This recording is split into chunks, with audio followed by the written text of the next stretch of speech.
The sentence. आज मैं आप लोगों को सेंटेंस पढ़ाने वाली हूँ। The sentence. सेंटेंस मीन्स कोई चीज़ हम लोग लिख रहे हैं, कुछ लिख रहे हैं या कुछ पढ़ रहे हैं या कुछ बोल रहे हैं, अगर उसका कोई सेंस निकल कर आता है, उसकी कोई मीनिंग निकल कर आती है, दैट इज कॉल्ड सेंटेंस। यानी कि को शब्दों के समूह को हम लोग सेंटेंस बोलते हैं, लेकिन जब वह कोई सेंस लेकर आता है, कोई मीनिंग लेकर आता है। ठीक है, जब कोई मीनिंग निकले, कुछ लिखा हुआ है, वर्ड्स कुछ दिए हुए हैं, उनकी अगर कोई मीनिंग निकल कर आ रही है, कोई सेंस निकल कर आ रहा है जो सामने वाले को समझ में आ रहा है या खुद को ही समझ में आ रहा है, तो वो सेंटेंस कहलाता है। ठीक, look at these pictures and read the groups of words.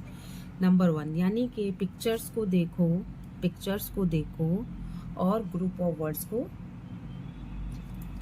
Is girl a good Mary. अब यहाँ पर वर्ड दिया हुआ है, is a word, is a word, girl is a word, a is a word, good is a word, marry is a word. But can you find कि इसका क्या meaning हो सकता है? आप पिक्चर देख के यू कैन से कि दिस इज अ गर्ल और her name is Mary, may be she is laughing, whatever you can say, but picture देख के आप बोल रहे हो, ओके। बट ये जो वर्ड्स दिए हुए हैं, क्या इनको देख के आप लोग कोई मीनिंग बना सकते हो? नहीं बना सकते, क्योंकि ये जो वर्ड्स दिए हुए हैं, डेफिनेटली ये कई वर्ड्स दिए हुए हैं, लेकिन इनकी अरेंजमेंट जब तक हम लोग सही से नहीं करेंगे, तब तक हम लोग इसकी मीनिंग पता नहीं कर पाएंगे, इसका मीनिंग हमें नहीं पता चलेगा। ठीक है, ऐसे ही नंबर 2 है, ओल्ड 5 years इज शी। कोई मीनिंग निकल कर आ रहा है? नहीं, क्योंकि मीनिंग निकालने के लिए हमें क्या करना पड़ता है? अभी हम लोगों ने आप लोगों ने वीडियोस देखी होगी मेरी, या आप लोग इंग्लिश पढ़े होंगे, तो सबसे पहले जब भी हम लोग सेंटेंस बनाते हैं, तो सबसे पहले हम लोग क्या लिखते थे? हम लोग सबसे पहले सब्जेक्ट लिखते थे, उसके बाद हमारी आती थी हेल्पिंग वर्ब या मेन वर्ब, वॉटएवर, मतलब सब्जेक्ट के बाद वर्ब आना है, ओके। जब 2 चीज़ें तो कंपलसरी है, एक तो सब्जेक्ट एंड दूसरा वर्ब, तभी हमारा सेंटेंस बनता है। यहाँ पर सबसे पहले क्या दिया हुआ है? यहाँ पर सबसे पहले वर्ब दिया हुआ है, तो इट्स नॉट पॉसिबल कि हम लोग इसका मीनिंग कैसे निकालें। ठीक है, नंबर 3, ब्रदर 1 हैज शी। इसी तरीके से number 4, doll plays with her she. इसी को अगर हम लोग राइट वे में लिखें, अगर हम लोग इसी को बनाएं, सबसे पहले हम लोग क्या करेंगे? सब्जेक्ट लिखेंगे। ठीक है, सबसे पहले हम लोग सब्जेक्ट लिखेंगे। सब्जेक्ट हमारा क्या है यहाँ पर? मैरी। सब्जेक्ट हमारा मैरी है, हमने सब्जेक्ट लिख दिया यहाँ पर मैरी, ओके। आप लोग अपनी अपनी नोटबुक में लिखिए। तो सबसे पहले हम क्या लिखेंगे? हम यहाँ पर सब्जेक्ट फाइंड आउट करेंगे। हम लोग सब्जेक्ट फाइंड आउट करेंगे। यहाँ पर सब्जेक्ट क्या है? What is subject?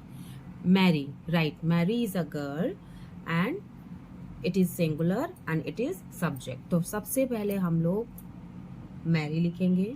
आप लोग अपनी अपनी नोटबुक में लिखिए मैरी। उसके बाद सब्जेक्ट के बाद एक सेंटेंस बनाने के लिए क्या ज़रूरी होता है? सब्जेक्ट के बाद हेल्पिंग वर्ब, डेफिनेटली, या तो हेल्पिंग वर्ब या तो वर्ब। दैट मीन्स कहने का मतलब है कि कोई वर्ब आएगी after subject, any verb will come, okay. First subject we will write subject, then what we will write? Verb. It can be helping verb, it can be auxiliary verb, or it can be main verb. कोई भी verb होगी, but after subject, यानी subject के बाद हम लोग help verb लगाएंगे, तभी हमारा सेंटेंस बनेगा। सीक्वेंस में हम लोग चलेंगे तभी। तो सब्जेक्ट के बाद हमने वर्ब लगा दी, क्या आएगी? मैरी के बाद इज। लिख लिया आप सभी ने? Good. Is, Mary is. And here you can see the picture की एक गर्ल है ना? There is 1 girl, okay. तो 1 के लिए हम लोग इंग्लिश में बेसिकली क्या यूज करते हैं? ए लिख दिया, मैरी, देन इज, देन ए। अब मैरी क्या है? गर्ल। तो अब ए के बाद गर्ल हो सकता है, बट यहाँ पर हम लोगों का क्या दिया हुआ? एडजेक्टिव दिया हुआ है। एडजेक्टिव क्या होता है? एडजेक्टिव वो होता है जो किसी इंसान की, किसी सामान की, किसी जगह की विशेषता बताता है, यानी कि उसके गुण को बताता है, उसको डिफाइन करता है, उसकी क्वालिटी को बताता है। कोई एडजेक्टिव इज अ वर्ड जो किसी पर्सन, प्लेस, एनिमल, थिंग्स की क्वालिटी को डिस्क्राइब करता है, तो वो एडजेक्टिव होता है। यहाँ गुड क्या है? एडजेक्टिव। अब देखिए एडजेक्टिव ऐसा नहीं है कि अच्छी चीज़ें बताने वाले वर्ड को ही एडजेक्टिव बोलते हैं, उसकी गुड क्वालिटी को बताने वाले वर्ड को ही एडजेक्टिव बोलते हैं, ऐसा नहीं है। एडजेक्टिव मीन्स किसी पर्सन, प्लेस, एनिमल, थिंग की गुण को भी बताएगा, अवगुण को भी बताएगा, यानी अच्छी बातों के बारे में बताए या खराब बातों के बारे में बताए, दोनों ही केसेस में क्या होगा? एडजेक्टिव होगा। तो यहाँ पर अच्छी बात बता रहा है मैरी के बारे में, तो मैरी, देन इज हो गया हमारा, ए हो गया था। अब यहाँ हम लोग लिखेंगे गुड। गुड, देन लास्ट में हमें जब सारे वर्ड्स कंप्लीट हो गए हैं तो definitely girl will come here. तो Mary is a good girl. Okay, लिख लिया आप लोगों ने? ठीक है। नंबर 2, एंड अब आप लोग हेल्प करोगे, ठीक है? तो यहाँ पर सब्जेक्ट क्या है, पहले आप लोग बता दो सब्जेक्ट क्या है यहाँ पर। हाँ, शी इज अ सब्जेक्ट। अब देखिए, अब यहाँ पर एक चीज और समझा दूं, शी यहाँ पर आया क्यों? क्योंकि जो मैरी है वो लड़की है, Mary is a girl, Mary is a girl, and Mary के जगह पर, मैरी के प्लेस पर हम लोग क्या, नेक्स्ट सेंटेंस जब हम बनाएंगे मैरी को लेकर या किसी गर्ल को लेकर, तो हम लोग बार बार उसका नाम नहीं यूज करते हैं, हम लोग क्या लगाते हैं? शी। गर्ल के लिए शी लगाते हैं, बॉयज के लिए हम लोग ही लगाते हैं, कोई सामान वगैरह होता है तो इट भी लगाते हैं, दिस भी लगाते हैं। ओके, तो यहाँ पर शी हमारा सब्जेक्ट है, हम लोगों ने शी लिख लिया। Okay, and she is a subject. Okay, तो सब्जेक्ट के बाद क्या आएगा? What will come after subject? Verb. Good, after subject we will write verb, verb will come always after subject, always verb will come. Next, she is, again it is given, जो 5 word है, 5 word है, किसके बारे में बता रहा है? हाँ, कि ये लड़की जो है मैरी है वो 5 साल की है, 5 इयर्स की। तो सब फिर उसके बाद हम लोगों ने क्या लिखा? 5, subject plus verb plus object, जितने भी ऑब्जेक्ट है, ऑब्जेक्ट में नाउन भी हो सकता है, प्रोनाउन भी हो सकता है, कुछ भी हो सकता है, लेकिन 2 चीजें कंपलसरी हैं, subject and after subject verb. उसके बाद ऑब्जेक्ट हमारा कुछ भी हो सकता है, ये हम सेंस अपना यूज करेंगे कैसे यूज करना है। अब देखिए, she is old, fine, but she is old, how many, कितनी ओल्ड? 5। तो सबसे पहले क्या लिखेंगे? She is 5 years old, she is 5 years old. Okay, number 3, brother 1 has she, brother 1 has she. Definitely brother is a subject, definitely brother can come as a subject, but here we are talking about Mary, so we will use from she, we will start from she.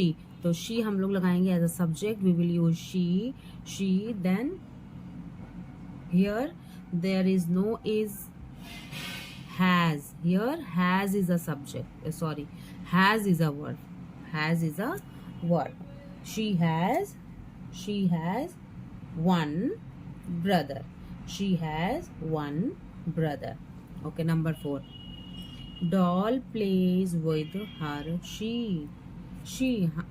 here we are talking about Mary, so again and again we will use she as a subject. तो she here, अब यहाँ पर subject क्या है? यहाँ subject क्या है? यहाँ सब्जेक्ट है plays, here plays, oh sorry, यहाँ वर्ब क्या है? यहाँ वर्ब है plays, she plays,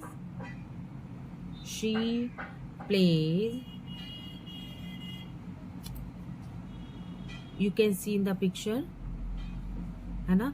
she plays with her doll, she plays with her doll. Ice cream loves she to eat. She welcome loves is a verb. She loves to eat ice cream. जब भी एक verb के बाद दूसरा verb आता है तो हम लोग क्या ऐड करते हैं? To. She loves to eat ice cream. She loves to eat ice cream.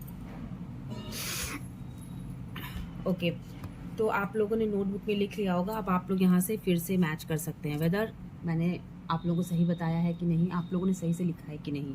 ठीक है, आप लोग करेक्शन कर सकते हैं यहाँ से. Mary is a good girl. She has one brother. Sorry, she is 5 years old. She plays with her doll. She loves to eat ice cream. Okay, and देखिए यहाँ पर डेफिनेशन भी लिखा हुआ है. What is the definition of sentence? A sentence is a group of words.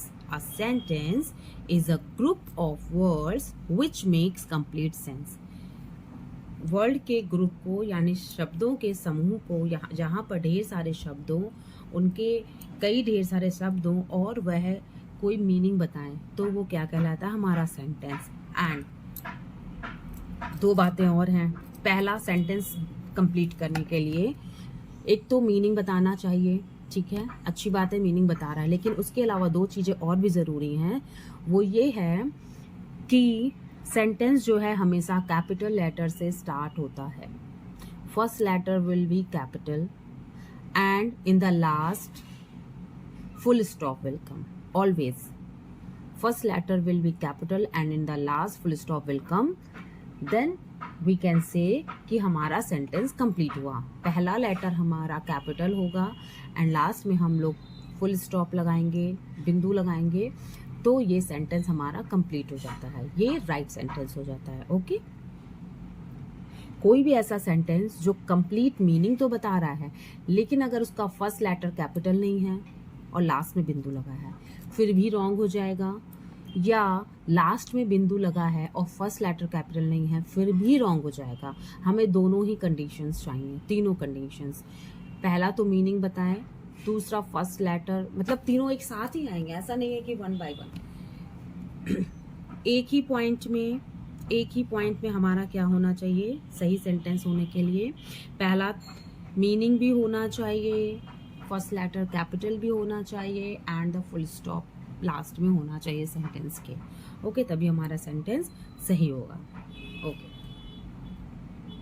As you can see, first letter is a capital and in the last full stop. First letter is a capital, in the last full stop. First letter is a capital, in the last full stop. First letter is a capital and in the last full stop. First letter is a capital and in the last full stop. Okay, I hope आप लोगों को इतना समझ में आया है. हाँ, तो मैं आप लोगों को कुछ एग्जांपल्स देती हूँ. आप लोग अपने अपनी नोटबुक्स में कीजिएगा, सेंटेंस को रीअरेंज कीजिएगा या इस तरह से अरेंज कीजिएगा जो उसका कंप्लीट सेंस निकल कर आए. अच्छे से उसको अरेंज कीजिए. अगर कुछ नहीं समझ में आता है तो मुझसे पूछिए. ओके, तो ये देखिए, ये सेंटेंस है. आप लोगों को इनको अरेंज करना है अच्छे से जिससे कि इसका मीनिंग भी निकल कर आए और सेंटेंस करेक्ट भी रहे. ये आप लोगों का होम असाइनमेंट है. तो देखिए sentence,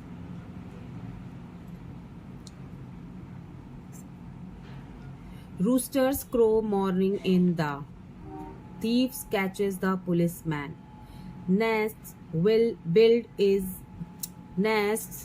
build in trees birds, fly birds can high very some.